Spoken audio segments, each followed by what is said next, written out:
Россия не планирует устанавливать визовый режим со странами Центральной Азии по причине невыгодности, но при этом ужесточает миграционное законодательство. Об этом заявила в интервью радио «Комсомольская правда» начальник Главного управления по вопросам миграции МВД России генерал-майор полиции Ольга Кириллова. И так много так называемых союзников у России для того, чтобы мы закрывались от Средней Азии. Мы ведь о ней в первую очередь ведем речь.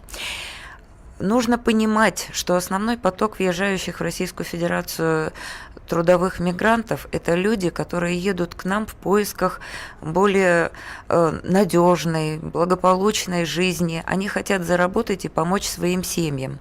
И только крупицы несут риск благополучию.